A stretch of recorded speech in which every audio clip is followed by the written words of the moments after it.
My name is Chris Omala, your host, Diaspora Home and Abroad.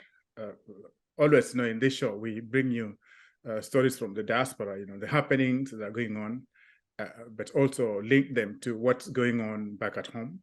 And this season, I'm speaking to some of my friends that I've known for quite some time, specifically Washington Osiro. And I've known Osiro for a long time. I call him the author because he's one of the few people in the diaspora that I know when he puts his mind on writing something, especially a book, then I look forward to that. Washington, it's my pleasure to host you on our show, Diaspora Home and Abroad. Again, it's been quite a while, but at least now, the weather is it's improving, so we can come out of the hiding places and talk about serious things. Please just introduce yourself to our viewers and or tell us where you're joining us from. Chris, thank you so much for this opportunity. Yeah, it's been a while. I know you've touched base on and off, and we went back and forth on when to have this discussion, but finally it's upon us. So thank you very much for pulling it together. I'm calling in from Atlanta. That's where I've been working on a long-term project for a med device company. Just I think that would be southwest of Atlanta. I'm still based out of the Bay Area. In fact, my son was here for the weekend. We went to a basketball game. He flew back this morning. But yeah, so it's just been a grind.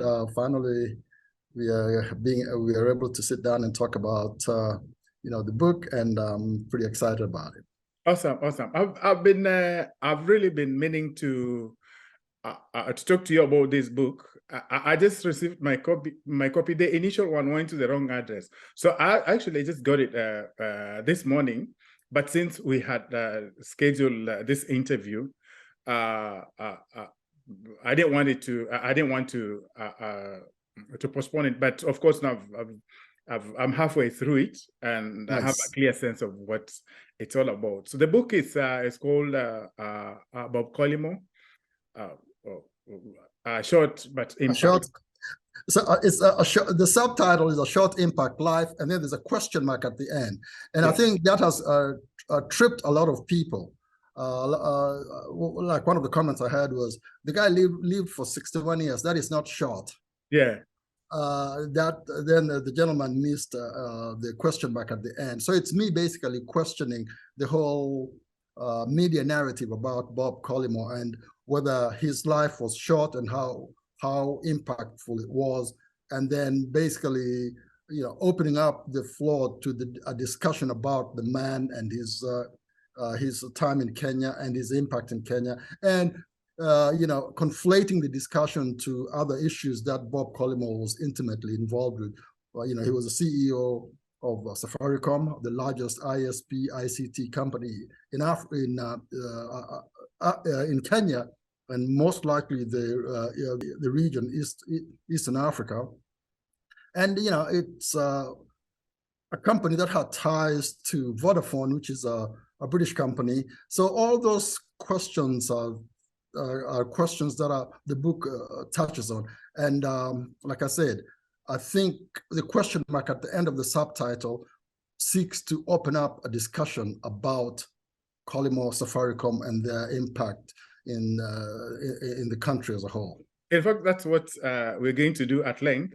But even just before we get into the book itself, what informed you to write about Bob Collimore? Put differently, why Bob and nobody, any other person, like the chairman of the guy, remember the Mzungu who started Safaricom? First, yeah. Well, it's funny you say that, because that was one of the questions I've received on social media. Is if, in fact, the comment was, if this book was about Michael Joseph, I would have bought it. Why Bob Collimore? I'll tell you why Bob Collimore, because the media narrative surrounding his death was, especially in Kenya, was over the top. I mean, you could have thought that the king of Zamunda had died, given how much Kenya's media talked about him, basically, hoisted him on a platform that was just, that begged the question, wow, this guy must have done something significant in the country. Yes. Because of all the attention, all the accolades, all the deification that he was receiving, and I'm talking across the board.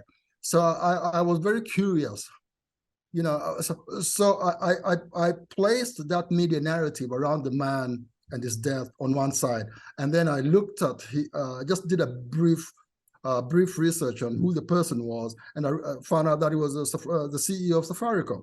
And then now my political mind, I'm a political scientist by training, started thinking about, okay, what is really going on here? And then I found out that Safaricom was partly owned by Vodafone, which is a British company.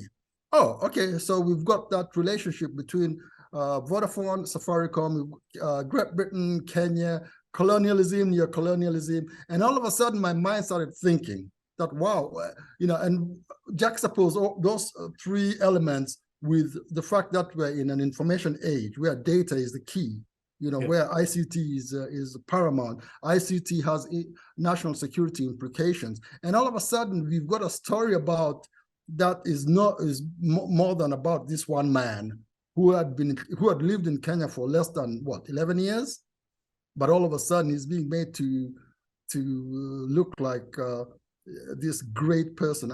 So that's really what informed me to do a little bit more digging on the guy and his background and why Kenyans were so enamored by him, at least as presented by the national media. So that's what informed my decision to write the book. And then, when I heard, I think it was Jeff Koinange basically saying, "Oh, we are going to get this one individual who I know. She's a familiar name. I know we are going to get her to write the book about Collimore." And I also have had questions about how Kenyans memorialize their history.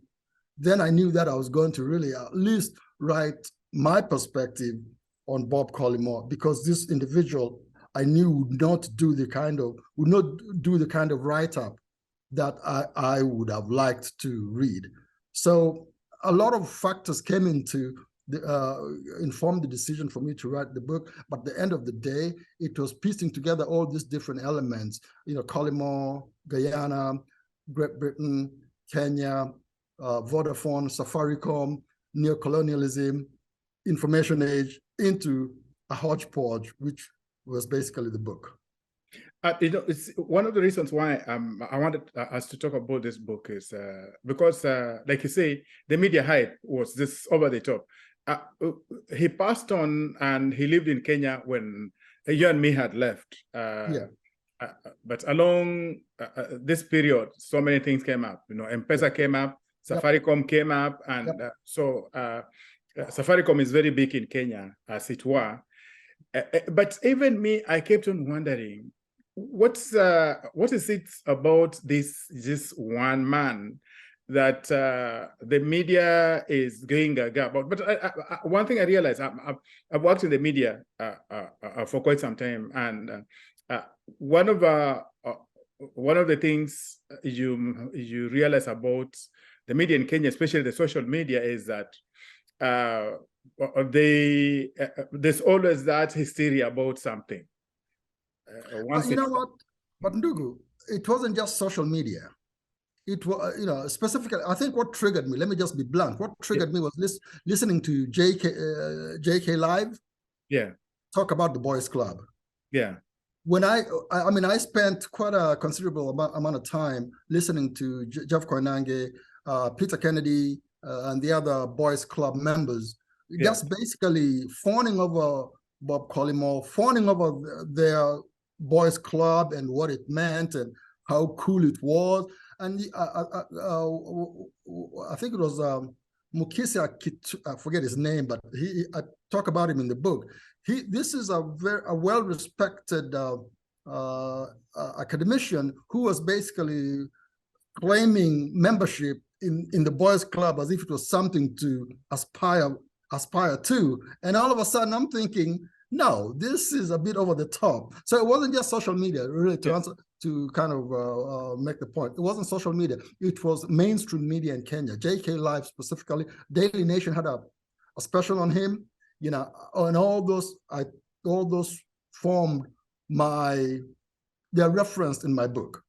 You know, all the videos, all the JK Live videos of Bob Collimore, or maybe not all, but about 95% of the videos, I spent hours just watching them and taking bits and pieces of the interviews, or the video conversations, and trying to understand the narrative about this man. And really, at the end of the day, there was nothing there, but yet the traditional media, JK Live, Daily Nation, made it as if there was something there. And that's, again, coming back to where we started, that is what informed my decision to do my own research, look beyond the fluffiness and the deification, and see what substance there was.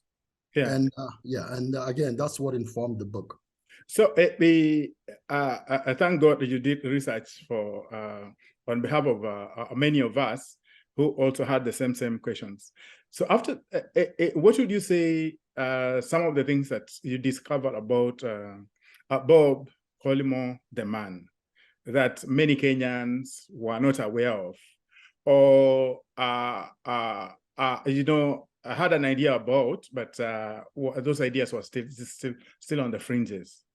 Well, and again, that's the most fascinating thing that informed the question mark at the end of the subtitle of the book. That if you do a full-on internet research on this man, there's absolutely nothing there. Everything about him is during his time as CEO of Safaricom. The guy left Guyana when he was 16 to go to, he was born in Guyana, which is a former British colony, like Kenya. His mother left him with his grandmother when he was 16.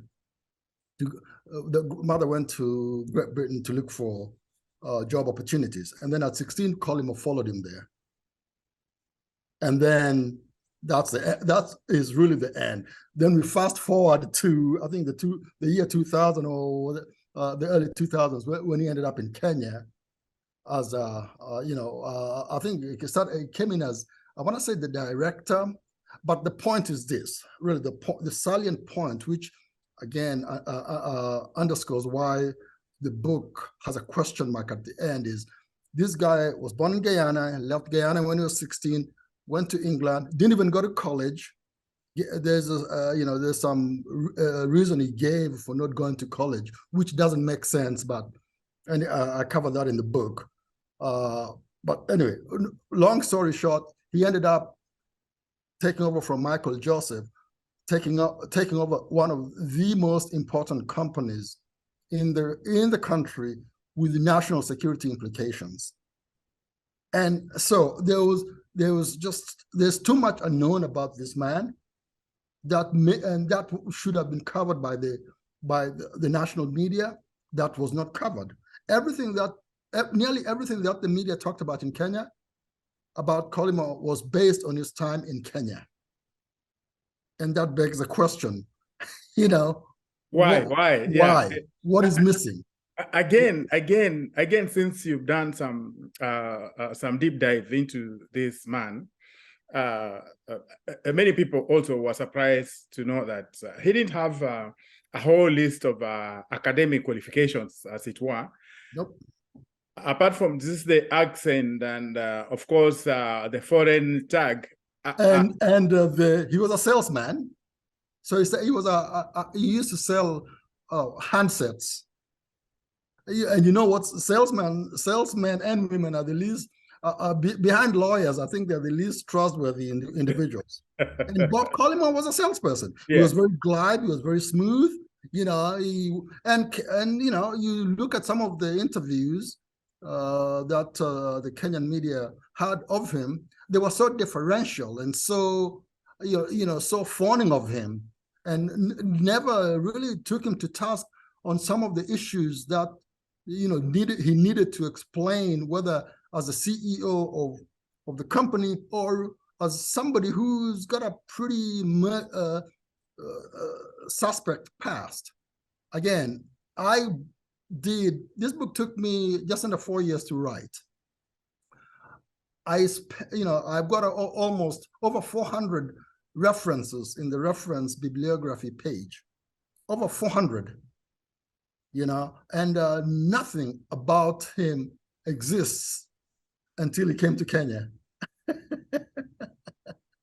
Now, I will say that a friend of mine actually pointed out that I should have traveled to Guyana and to London, to England, to do my research, to do additional research. And I didn't, just because that wasn't my intent. Yeah. I don't claim that this book is a book of intellectual or academic gravitas. That's not what this book is about, really. It's about me using best practices to do research, to put together, to connect the dots about somebody who was deified by a national media and who was CEO of a company, of the most important company with national security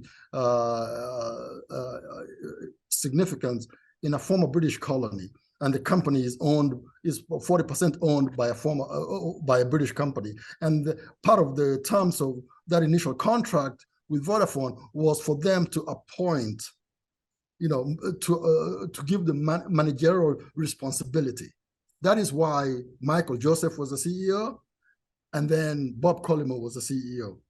And then finally, now they have, I think it's Paul Ndegwa, someone Ndegwa, forget his name, but there's a Kenyan national. But the first two CEOs of Safaricom, Michael Joseph, South African-born Kenyan citizen, so his Wikipedia page says, and then Bob Collimore, who was married to a Kenyan national. All these questions, those are very valid questions that the media should have dug into. People like Jeff Koinange, people like, whether it's Standard, they should have dug into that. I did my digging based on what was available in the public domain, based on what was available in some of the books that I have, whether it's the book by Charles Hornsby, Kenya: History Since Independence, whether it's David Branch. Those books by historians inform a lot of my information that I pieced together to create the story about Collimore. But the fact that the subtitle has a question mark at the end is really what I wanted to drive home, is that really there's more here than meets the eye that we need to dig into. And this is also, we are still actually dealing with those question marks. If you take away Safaricom and M-Pesa, you strip that away from Bob Collimore, what does he remain with? That's a great question. That's a fantastic question. Yeah. You strip away, and even M-Pesa wasn't his creation. Yeah. M-Pesa wasn't even what's his name's creation.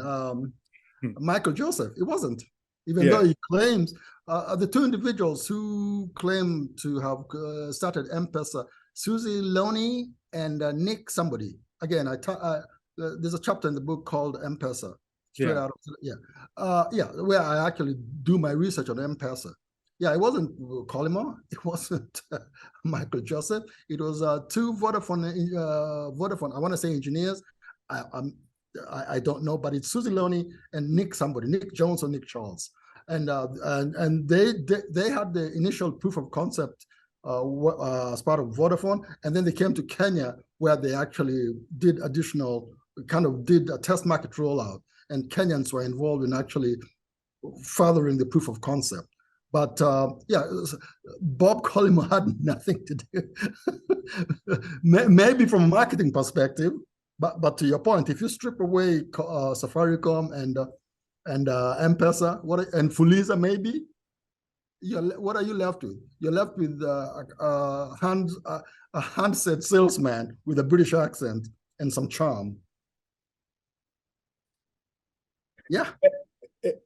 By the way, you're not the only one who thinks or claims that Bob Collimore was a media creation, especially Jeff Koinange. I mean, and those ones, I just know Jeff and Bob apparently were close friends. The boys' club. But Jeff didn't cover Bob as a journalist. He covered him as a friend, as a boy member of the boys' club. Yes. Yeah. But beyond just Jeff and the ignorant media of which I belong to, no, that's too harsh. No, there's a lot of political. Bob had a lot of political influence. Absolutely. The government really trusted him with, like you say, some of these very, very important security issues in Kenya. I keep on wondering if he wasn't foreign, would they have done that? Well, you know, and I don't. I think you take a step back and you ask yourself, why would a national government trust a foreigner to run the single most important ICT company in the country, with in the information age where data is currency? Yeah. And then you start looking at the what you call it, you start contextualizing that discussion around you know, whether it's the country's history, the country's socio-political environment, and then you start seeing a story kind of emerging that the reason why there's definitely a neocolonialism element in Safaricom's in Safaricom, where you have Vodafone, which is a British company, owning 40%, initially owning 40% of the leading ICT ISP company in a former British colony. Yeah. So there's a definite colonialist element to it. I am 100% sure that there is. Yeah. And that's okay. That is the reality of you know of Kenya's history, the British history. That's the world as it is. That there are former colonies that have ties to their former colonial masters. So I think that is the story that needs to be told, and that explains why Michael Joseph was the CEO, and then Bob Collimore succeeded him. And now we have whatever Peter Ndegwa, I think is his name. He's now the CEO. But again, if you look at the history of Kenya and how critical portfolios have been apportioned, it's logical that Peter Ndegwa took over from Collimore during Uhuru Kenyatta's time, because most of the dockets with serious national security implications always went to the ethnicity of the person in power. I mean, if you just go back in Kenya's history, so it made sense. So I really, again, I think if you just look at Collimore, you look at Safaricom, look at the relationship that Collimore has with Collimore is from Guyana. Guyana is a British colony. Then you look at Safaricom. Safaricom is an ICT company that is partly owned by Vodafone, which is a British company, and Kenya's relationship with Britain. And then all of a sudden you see the neo-colonial element of this entire story. I mean, I am convinced beyond a reasonable doubt that there's a neo-colonial element to this relationship. And that is very strong, and it's still very strong in Kenya. I'll give you an example. Last time I was in Nairobi in December, I had some friends from here, Mzungu-looking friends. So I invited them to one of these high-end hotels for a drink. It was me who was paying.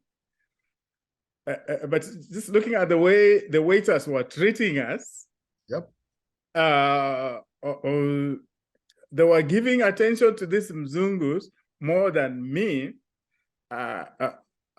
because I look like them and Mzungu looks white. We were very amused, and even them, they were surprised that there's still that legacy of colonialism, especially amongst our people, as people. Yeah. That is really it's very highly reflected in, especially in around service delivery. Yes, yeah, absolutely, absolutely. What does that? I know you've lived here. You know how a race plays different roles in people's lives. How long do you think it's going to take us to break away from that? Yeah, I always tell people that it's going to. My generation is basically screwed. Let me. Yeah, I don't think it, because it's happening within my generation. Yeah. So I think it's going. I think my son's generation, my son came of age. My son and his generation came of age when there was a Black first family in the White House. Yeah. So their frame of reference is completely different than mine, and yours. So I think my son's generation will see improvements in the race dynamics. But again, race is a social construct, and I don't think it's going to go away. But I think what is going to happen over time, it's going to diminish. So the next generation, my son's generation, he's 20 years old now. I think when he turns 30, which is a generation, 30 years is a generation. In the next 10 years, you're going to see shift, and you're already seeing it. You're already seeing there's a certain awareness amongst the millennials, in terms of their socio-political outlook, so racial outlook. So you watch American TV, you see a lot of mixed race couples. And that's a shift from just 5, 10, 15 years ago. So I think that it's going to happen over the next generation.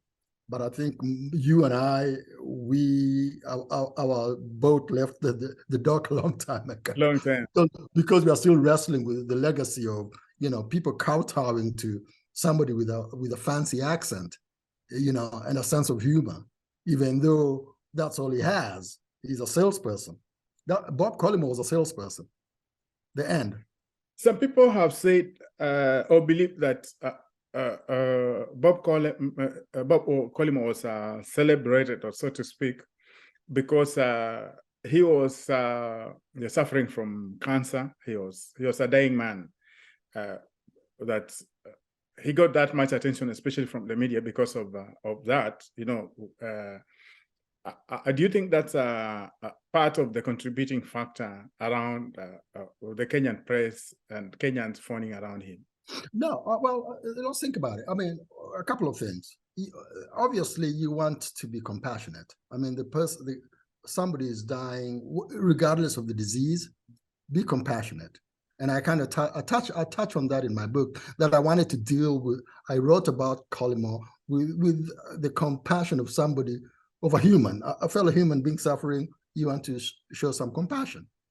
But he was also a public figure who held a very influential position, who made decisions that had far-reaching consequences. So I think you can keep the two, you can delink the two. You can be compassionate while asking the hard questions. So, but to your question, I think the national media failed to ask the hard questions and defaulted to just fawning over him. And I really believe that part of the reason that they didn't ask the hard questions is because they did not want, the answers were going to call into question how independent, how sovereign Kenya is. Yeah. Yeah. So yeah. And Steve Jobs also died of cancer.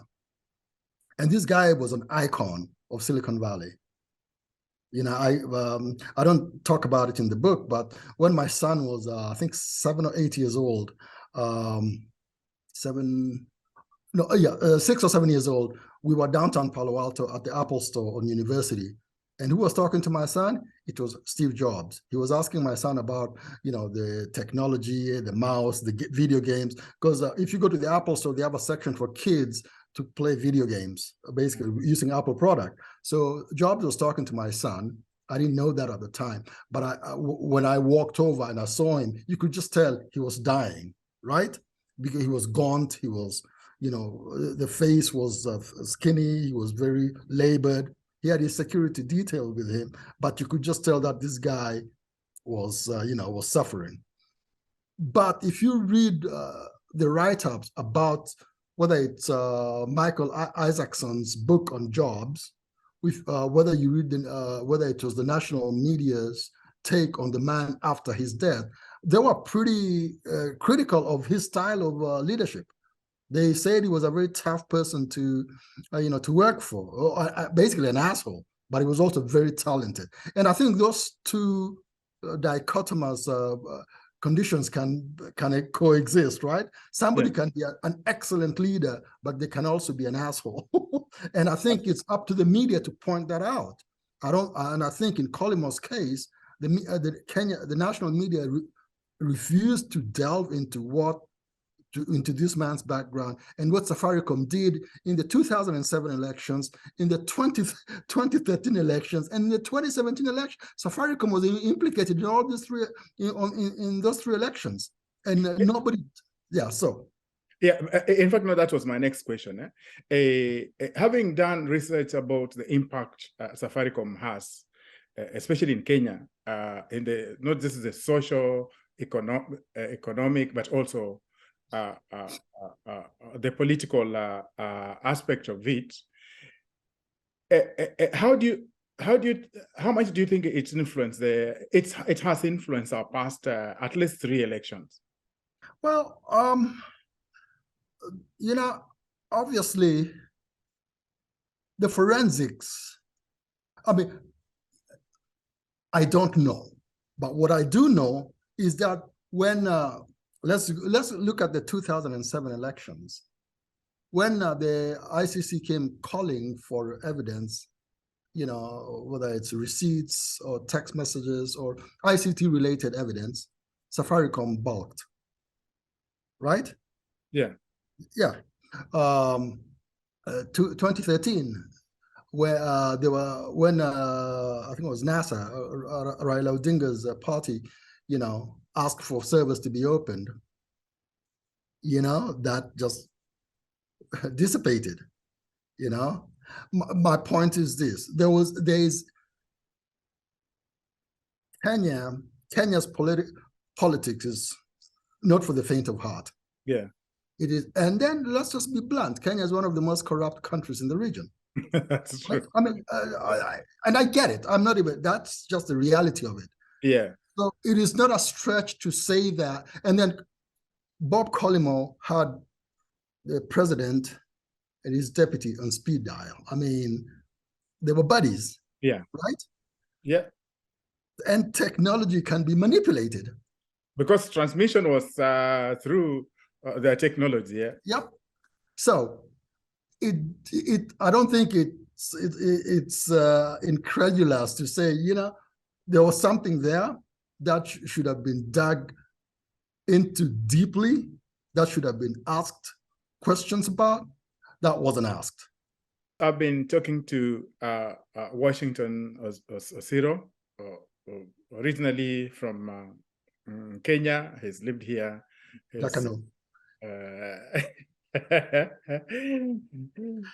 From Kenya, he went to the Bay Area, where is still his home, but he was joining us from Atlanta. He's on some mission, work related from Atlanta. Washington is an author. His latest book is Bob Collimore, A Short, Impactful. A Short, Impactful Life. Question mark. Question mark, yeah. Question mark. So whatever you do with that question mark, let us know. Yes. The book is available at Amazon. You can order even direct. Washington can sign it and send it to you. Washington, Can you, Yeah. how can people get in touch with you? I think I am on Facebook, Yeah. or they can shoot me. They can, if they make a comment on this video, Yeah. because this video is Yeah. going to appear on Facebook, right? Yeah. Yeah. So if they make a comment, I will reach out to them inbox, and we can work through the modalities. And then Nuria Bookstore in also Nairobi. in Yeah. Nairobi have it. Yeah. So So the you book is just go up available to in them. Nairobi. Awesome. Yeah, Awesome.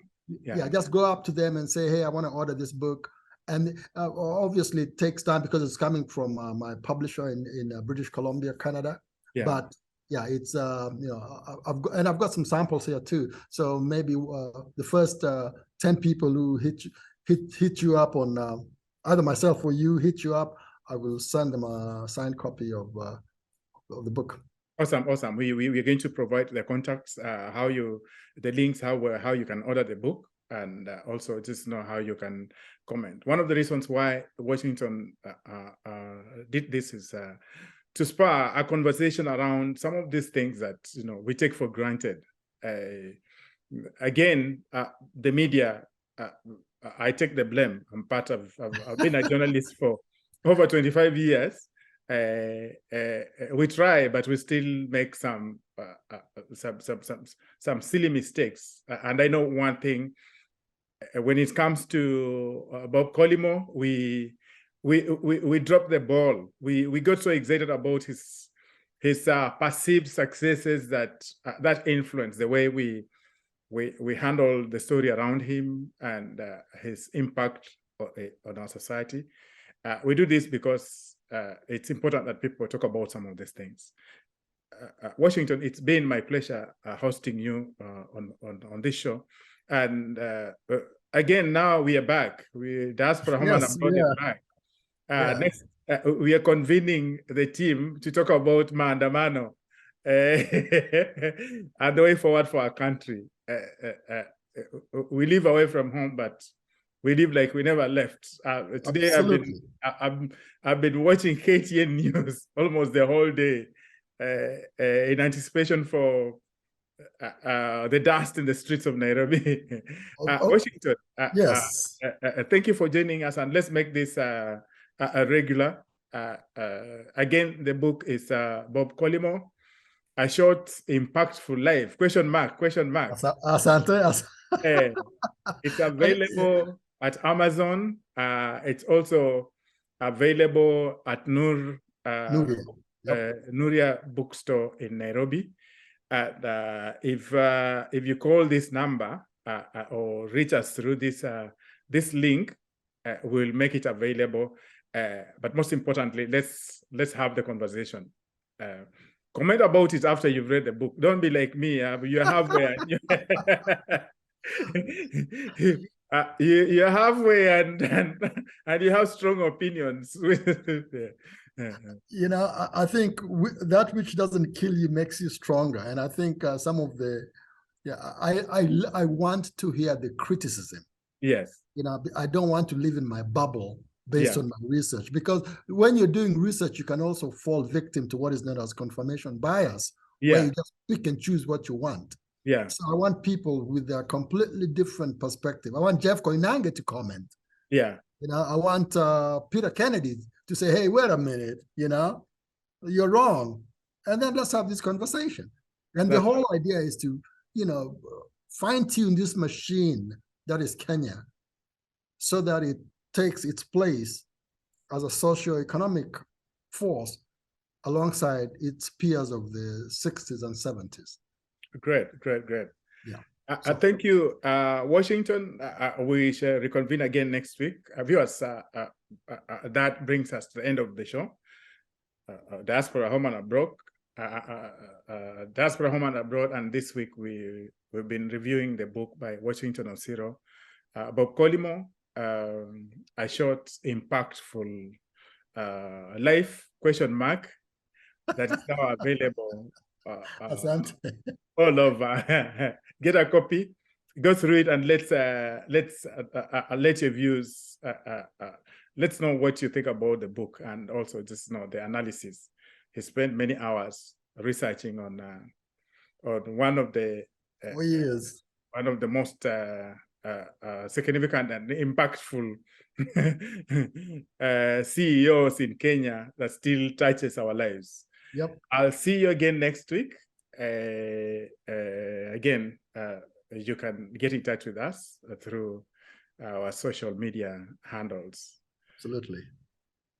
Chris, Thank you, Washington. Thank you so much, Ndugu. Yes, sir.